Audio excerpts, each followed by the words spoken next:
Hello everyone, welcome to our YouTube channel. I am Divya from STK classes. आज हम लोग English class 10th chapter 8 पढ़ने वाले हैं। इस वीडियो के अंदर प्रीवियस वीडियोस में हम अपने सारे चैप्टर्स को कवर कर चुके हैं। साथ ही साथ जो चैप्टर्स के साथ पोएम्स थी उन्हें भी हम अपने साथ के साथ वीडियोस में कवर कर चुके हैं। तो आज के वीडियो के अंदर हम चैप्टर 8 को कवर करेंगे। तो चलिए सबसे पहले हम देख लेते हैं कि क्या है हमारे चैप्टर 8 का नाम। The sermon at Banaras. sermon basically एक प्रोसेस होता है जिसमें जो भी जैसे पहले साधु महात्मा होते थे, ये लोग क्या करते थे, इनके पास बच्चे आते थे बड़े बड़े राजाओं के, इन सब के, और ये उन्हें एक शिक्षा देते थे। तो जो वो शिक्षा उन्हें भगवान के बारे में बताते थे या जो भी उन्हें उनके कल्चर के बारे में सिखाते थे, तो जो भी वो उन्हें ट्रेनिंग देते थे, उस पूरे प्रोसेस को sermon कहा जाता है। तो बेसिकली इस चैप्टर के अंदर हम वही सारी चीज़ें पढ़ेंगे, कहाँ की, बनारस के अंदर की, जिसे हम आज की डेट में वाराणसी के नाम से जानते हैं।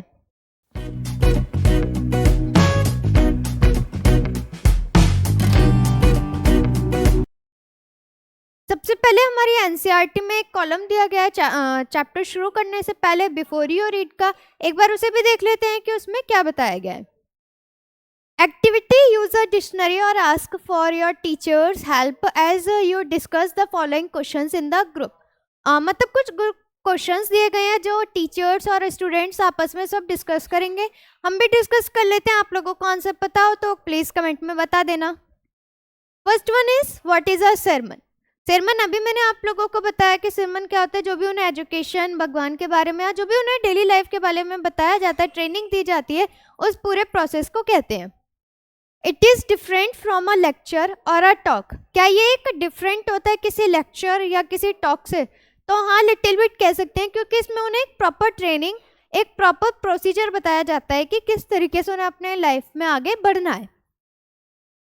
Can this word also be used in a negative way or as a joke, as in my mother sermon about getting my work done on time.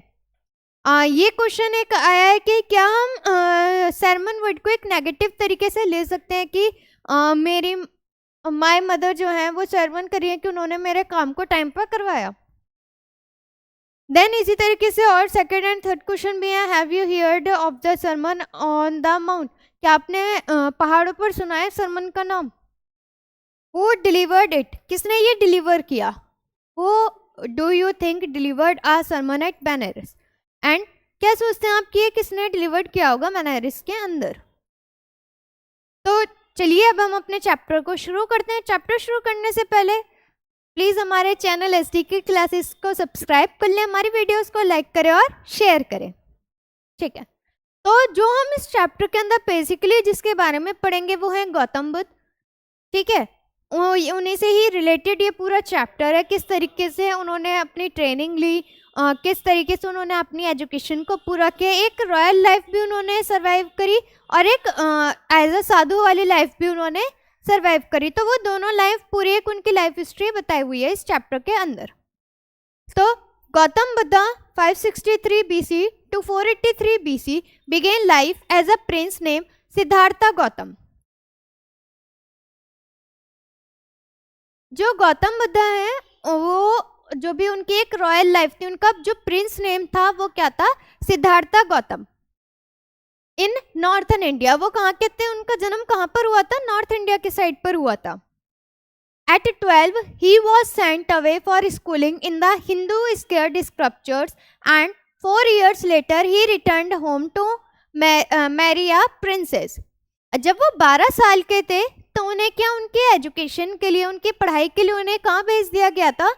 Hindu scared स्क्रिप्टर्स में। मतलब ये वो जगह होती थी जहाँ पे धार्मिक चीज़ें, धार्मिक भगवानों के बारे में या धार्मिक चीज़ों के बारे में बहुत ज़्यादा डिटेलिंग नॉलेज दी जाती थी। तो गौतम बुद्ध को वहाँ पे भेजा गया जब वो 12 साल की उम्र के थे। 4 साल बाद वो वहाँ से अपनी एजुकेशन कंप्लीट पूरी करके आए। किस पर्पज़ के लिए आए? कि वो शादी कर सके एक प्रिंसेस से। They had a son and lived for 10 years as befitted royalty। और उनका एक बेटा हुआ और करीबन 10 साल तक उन्होंने बिल्कुल अपनी एक रॉयल, मतलब पूरे अच्छे खासे राजा वाली लाइफ जी है। 10 साल तक, मतलब 12 साल की उम्र में वो अपने जो भी स्कूलिंग के लिए वहाँ गए थे। 4 साल बाद वो अपनी शादी के लिए आए थे वापस अपने होम टाउन कह लो या अपने महल में कह लो, एंड उसके बाद उनकी शादी हुई, उनका एक बेटा हुआ और 10 साल हो चुके थे इस चीज़ को जब वो एज अ रॉयल लाइफ अपनी सर्वाइव कर चुके थे। At about the age of 25, जब वो 25 साल के हुए, the prince heretofore shielded from the suffering of the world while out hunting chanced upon a sick man. वो एक बार क्या शिकार करने के लिए अपने महल से बाहर निकले तो उन्हें दिखा कि जो वो संसार सोचते हैं उस महल में रहकर, जितनी वो अपनी रॉयल लाइफ जीते हैं उस महल में रहकर, वो देखते हैं कि ऐसा और जो सामने वाला वर्ल्ड है, मतलब जब वो अपने महल से बाहर की दुनिया में निकलते हैं तो उन्हें क्या दिखता है कि वहाँ तो बिल्कुल एक अलग ही पूरा संसार है। वहाँ पे उन्हें क्या दिखता है, एक सिक बीमार आदमी दिखता है, देन एन एजेड मैन, एक बुढ़ा आदमी दिखता है, then a funeral processions and finally a monk begging of alms. These sights so moved him that he at once went out into the world to seek enlightenment concerning the sorrows he had witnessed. अब वो देखता है, जैसे वो थोड़ा सा बाहर को निकल के देखता है तो उसे बहुत सारी चीज़ें दिखती है, एक बीमार आदमी दिखता है, एक बूढ़ा आदमी दिखता है, तो उन्हें लगता है कि यार दुनिया में कितने सारे दुख है। तो वो सोचते हैं कि मैं एक बार जाकर बाहर आराम से पूरा घूमूंगा और देखूंगा कि लोगों के पास क्या क्या तकलीफ़ें हैं, किस किस तकलीफ़ों से वो परेशान हैं। तो वो पूरे वर्ल्ड में निकलते हैं और वो मतलब पूरे वर्ल्ड में घूमते हैं और एक चांस लेते हैं कि किस तरीके से वो देखते हैं कि वहाँ पे लोगों के पास क्या क्या दिक्कत परेशानियाँ हैं। He wandered for 7 years and finally sat down under a peepal tree where he vowed to stay. कितने 7 years के बाद फाइनली मतलब 7 साल तक उन्होंने पूरे वर्ल्ड में घूमा, देखा कि लोगों को क्या क्या दिक्कतें हैं, क्या क्या परेशानी है, किन किन वजहों से वो परेशान है, और 7 साल के बाद फाइनली वो क्या एक पीपल के पेड़ के नीचे बैठ गए। उन्होंने वहाँ पे क्या किया, स्टे किया। अब वो वहाँ पे मतलब रुक गए।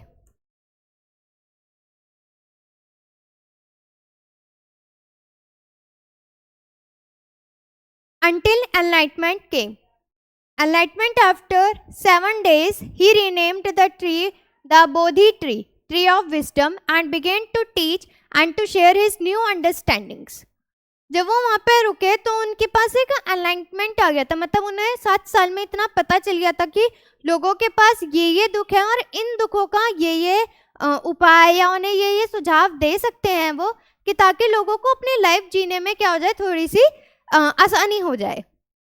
तो 7 दिन तक वो उस पेड़ के नीचे बैठे रहे। तब तक उस पेड़ का नाम कुछ भी नहीं था, मतलब पीपल का पेड़ था, सिंपल। वो पीपल के पेड़ के नीचे बैठते थे और लोग अपनी परेशानी लेके आते थे, वो उनको एक सुझाव दे देते थे। फाइनली 7 दिन के बाद उस पेड़ का नाम क्या रखा गया, बोधि ट्री। बोधि ट्री क्यों रखा गया, ट्री ऑफ विजडम। मतलब जैसे हम किसी मंदिर जाते हैं, ठीक है, पूजा करते हैं, भगवान जी से क्या करते हैं, अपने मन की बात रखते हैं, सेम उसी तरीके से ही उस पेड़ को भी क्या एक पूजा का जगह मान ली थी कि जहाँ पे वो अपनी बात रखते थे और उन्हें वहाँ से अपना सॉल्यूशन मिल जाता था। At that point he began known as Buddha. और उस जगह से, उस पॉइंट के बाद से जब वो लोगों को सॉल्यूशन देने लगे, तब से उन्हें क्या कहने लगे लोग, Buddha. The awaked on enlightened the Buddha preached his first sermon at the city of Banaras. जो उन्होंने पहला sermon, मतलब जहाँ पे 2, 4, 5, 6 बच्चे थे जिनको उन्होंने भगवान के बारे में या जो भी रिचुअल्स होते थे, उनका पूरा एक पुराना जो भी गॉडेस सिस्टम था, पुराने रिचुअल्स थे, वो सारी चीज़ों की एजुकेशन देनी जो शुरू करी। तो वो फर्स्ट टाइम उन्होंने कहाँ पर देनी शुरू करी थी, बनारस में। Most holy of the dipping place on the river Gangas, that sermon has been preserved and is given here. Banaras क्या है, वहाँ पे गंगा रिवर बहती है, तो वो बहुत ज़्यादा ही होली धार्मिक जगह माना जाता है बनारस। आज की डेट में भी देखा जाए तो Banaras as compare to Varanasi Varanasi भी आज की डेट पे बहुत फेमस है क्या, धार्मिक जगहों के लिए। वहाँ पे गंगा बहती है, तो इसीलिए उसे क्या बहुत ज़्यादा एक पवित्र जगह माना गया था कि जहाँ पे वो क्या कर रहे थे, अपनी जो भी एजुकेशन थी उसे आगे लोगों तक पहुँचा रहे थे, उन्हें नए नए रिचुअल्स, नई नई धार्मिक चीज़ों के बारे में बता रहे थे। It reflects the Buddhas wisdom about one instructable kind of suffering. Kisa Gautami had an only son and he died. In her grief, she carried the dead child to all her neighbors, asking them for medicine, and the people said, she has lost her sense. वो क्या एक बार एक बुद्ध क्या बता रहे थे, अपने एक उन्होंने एक चीज़ सफरिंग मतलब सामने होते हुए देखी, वो उस चीज़ को बता रहे हैं कि एक बार कौन था, किसा गौतमी थी, जो जिनका बेटा क्या था, मर चुका था, और वो क्या अपने मरे हुए बेटे को लेकर, मरे हुए बच्चे को लेकर अपने सारे आसपास के लोगों के पास, पड़ोसियों के पास गई कि कोई उसके बच्चे को दवाई दे दे ताकि उसका बच्चा वापस से जिंदा हो सके। पर लोगों ने क्या कहा कि अपने सारे होश आवाज खो चुकी है, अपने सारे सेंस खो चुकी है। द बॉय इज डेड, क्योंकि वो क्या था, वो बच्चा क्या था, मर चुका था। At length Kisa Gotami meet a man who replied to her request, I cannot give the medicine for thy child, but now a physician who came. अब वो क्या, किसा गौतम उनसे मिलती है और वो रिक्वेस्ट करती है सेम उनसे कि वो उन्हें उसके बच्चे के लिए दवाई दे दे। तो वो कहते हैं कि मैं आपके बच्चे के लिए दवाई नहीं दे सकता, पर मैं एक फिजिशियन को बुला सकता हूँ जो शायद आपके बच्चे को ठीक कर दे।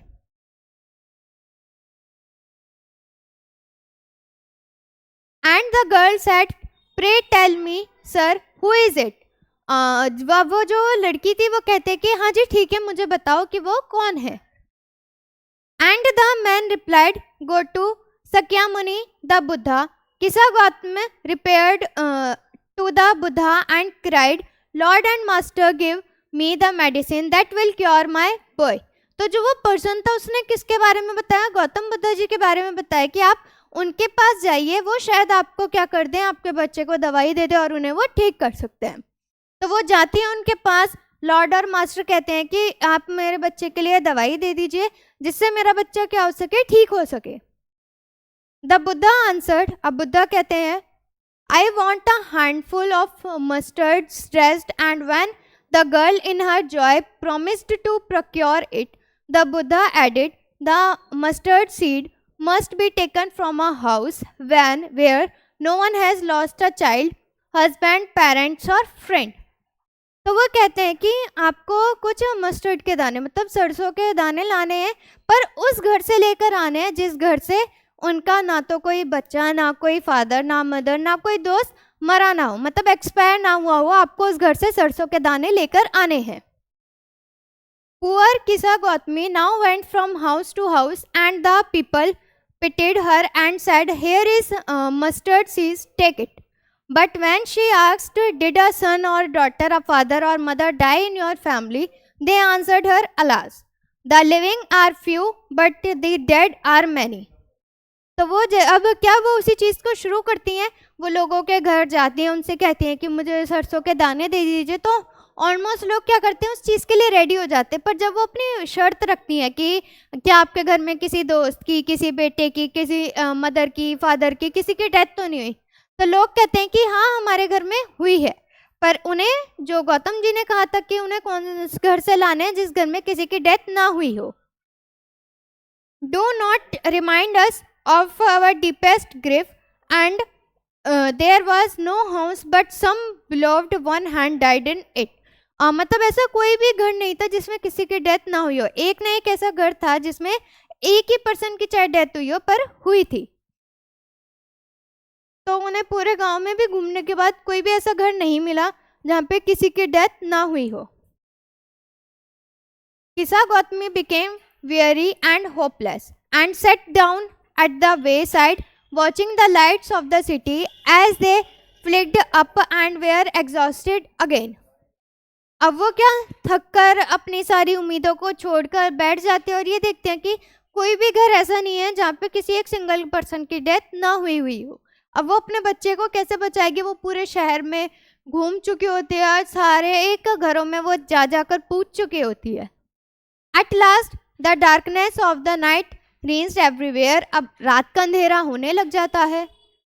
And she considered the fate of man that their lives flicker up and exhausted again.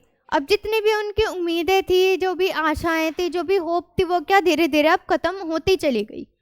And she thought to herself, how selfish I am in grief, death is common to all, yet in this valley of desolation there is a path that leads him to immortality who had surrendered all selfishness। अब वो इस बात को धीरे धीरे समझ चुकी थी कि ऐसा कोई नहीं है, मैं इतनी ज़्यादा सेल्फिश क्यों हो गई कि ऐसा कोई एक घर नहीं मिला जहाँ पे किसी की एक की भी डेथ ना हुई हो। तो अगर मेरे घर में भी किसी एक पर्सन की डेथ हुई है तो मैं इतना ज़्यादा क्यों लालच कर रही हूँ कि वो ठीक हो जाए, रिकवर हो जाए। मरे हुए बच्चे के लिए भी वो क्या चाह रही थी कि कोई उन्हें दवाई दे दे जिससे उनका बच्चा ठीक हो जाए। तो एट लास्ट उन्हें ये चीज़ समझ आ गई कि डेथ क्या एक कॉमन फैक्टर है जो सबके ही घरों में होता है। The Buddha said, the life of mortals in this world is troubled and belief and combined with pain. तो बुद्धा जी कहते हैं कि जो लाइफ है इसमें मरना जीना सब कुछ है, कोई ऐसा नहीं है कि अमर है। हाँ, वो पेनफुल होता है, उम्मीदें आशाएं तोड़ता है, पर ऐसा नहीं है कि ये सिर्फ आपके साथ हो रहा है, हर एक पर्सन के घर में होता है।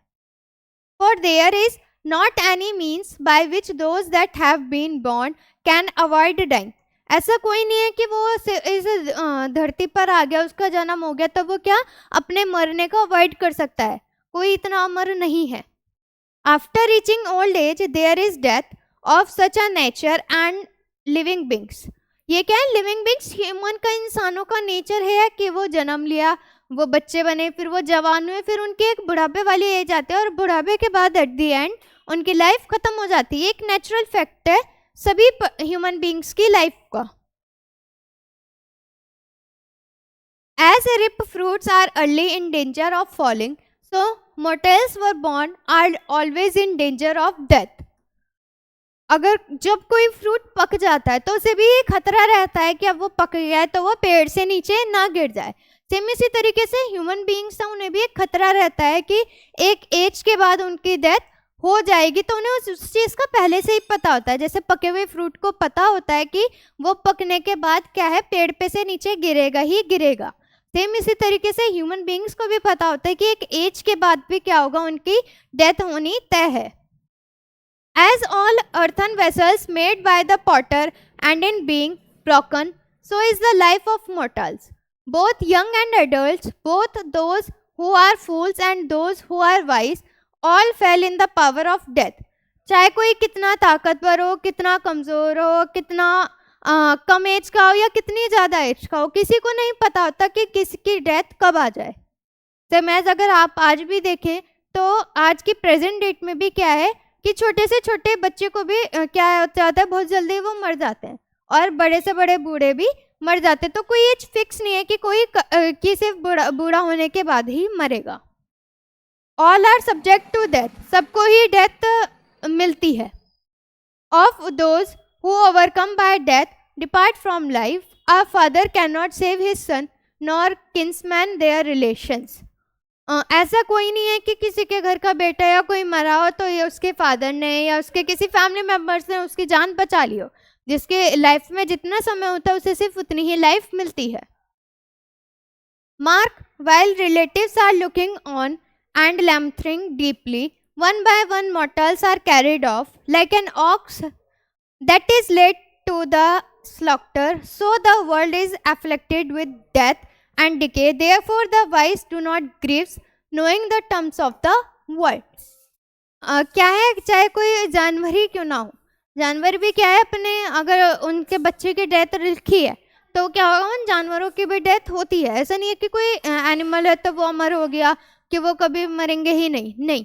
सेम एज जैसे ह्यूमन बीइंग्स हैं ऐसे एनिमल्स, प्लांट, ये सारी चीज़ें हैं कि एक लिमिटेड टाइम के लिए ही ये क्या करते हैं, हमारे अर्थ पर एग्जिस्ट करते हैं। एक टाइम के बाद इनकी डेथ होना ये ज़रूरी है। तो ये बात अब उन लेडी को भी समझ आ गई थी कि उनके बेटे की जो डेथ हुई उतना ही शायद उनके बेटे के पास टाइम था कि वो अपने बेटे की लाइफ उतनी ही देख सकते हैं। अब वो समय आ चुका है कि उनका बेटा उन्हें छोड़ के जा चुका है, ये चीज़ उन्हें समझनी अब ज़रूरी है।